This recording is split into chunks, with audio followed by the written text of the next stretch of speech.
eto anatrehan'Andriamanitra sy ny fiangonana ary ny vavolombelona. Izaho Andrea Manjato asombola Tiavina fandresena dia mandray anao raha mbola nirina tsiky ny anan-kilona tiana ho vadiko manaraka ny fomba fanambadiana kristianina.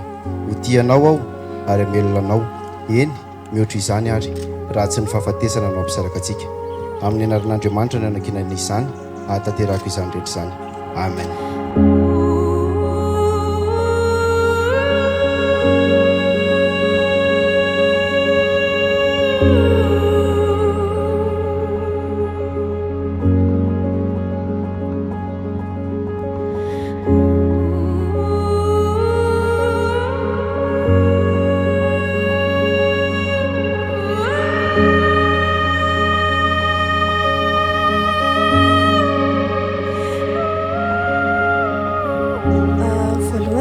Androany dia andro miavaka ho antsika sy ianao, andro tsara indrindra teo amin'ny fiainako, dia andro tsara indrindra teo amin'ny fiainantsika koa, ary andro efa nandrasantsika sy indrindra nandritra ny taona izay. Dia safidy androany nilaza aminao izay tena atao-poko. Voalohany dia tiako ianao, ary tao anatin'izay 10 taona izay dia nampahitanao anahy daholo zavatra rehetra, na ny farany ambony na ny farany ambany, dia nandalovantsika avokoa izany. Dia nampianatra ianao mba mitsara kokoa, nandalo sedra sy fitsapantsika fa hateo foana ianao ny fanohana tsy nanary satria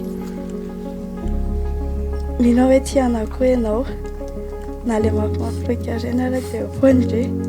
Dia androany eto anatrehan'Andriamanitra fiangonana ny vavolombelona ray aman-dreny izao raha mbola nirina tsiky ny anan-kilona tiana dia manaiky anao Andrea Manjato azo mbola tiavina fandresena vadiko manaraka ny fanambadiana kristianina ary vonona ny fanohana aminao ahatratrarantsika ny tanjona sy ny nofinofitsika ho tisy hanaja anao ary hijanona aminao irery any mandra-piavin'ny fahafatesana. Erin'Andriamanitra no ankinako ahatanteraka izany rehetra izany. Amen.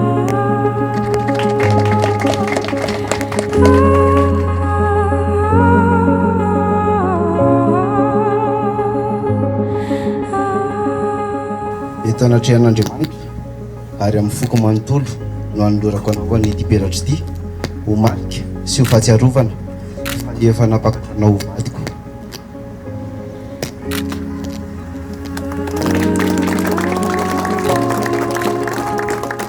Atolotra anao ity peratra ity ho marika sy famantarana fa zaho efa nampiakarina ho vadinao sy ho marika ny fitiavako anao izay tsy mivadika.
Do you forget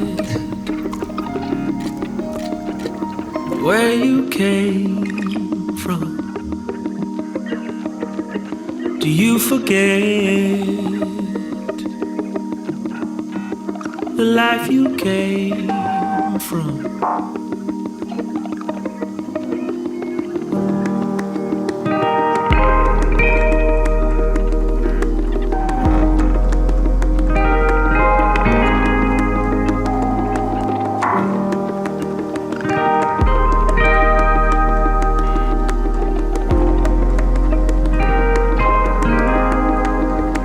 can see your face in the movies. We were so happy. My favorite song, forever with me, and everything